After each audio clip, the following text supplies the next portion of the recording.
I agree. Mas lalo lumala ang krimen, rape sa Pinas, saklap, involved pa mga makapangyarihan. Ito, meron akong ikwento na talagang personal experience ko. For how many years? Almost 17 years, meron akong sariling Facebook account. So, yung account na iyon ay talagang naging active. Mas lalong naging active yon as admin ng mga pages nung kumandidato si former President Duterte. So, in short, dahil sa active ako politically sa atin sa Pilipinas, bigla na lang na-terminate yung personal profile ko kasi may involvement nga sa mga political posts. So, parang binigyan ako ng violation sa Facebook community. Pero sa totoo lang, nagtataka ako, ano bang violation ng post na yon? Talagang wala. Sa totoo lang wala. Pero yung mga naguhubad at mga bastos ng mga video, wala namang violation sa community standards ng Facebook. So ano ba talagang totoo? What kind of standard ba talaga meron ang Facebook?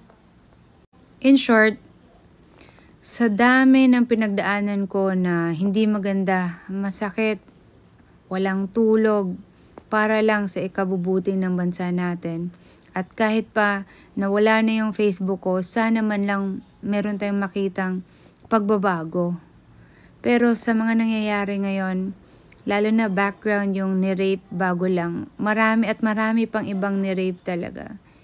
Ang hirap pa maniwala sa pagbabago sa atin. So saan ba ang mali? Sino ba talaga ang mali? Ang mga mamamayan ba talaga? Ang mga politiko? O buong bansa talaga sa Pilipinas ay mali?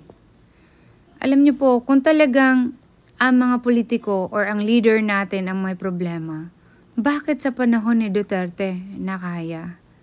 Bakit naging safety ang feeling ng mga kababaihan nung panahon ni Duterte?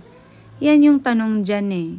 So, para sa akin, alam niyo po, I'm glad na nagsha-share kayo ng mga nararamdaman niyo dito kasi ang dami ko ding daladalang bagahe dahil sa sitwasyon sa atin. Kasi nga, apektado ako eh.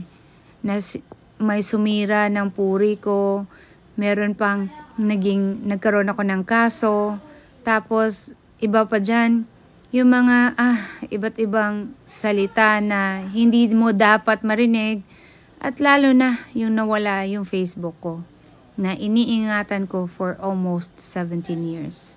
So, ano ba talagang pag-asa pa sa Pilipinas?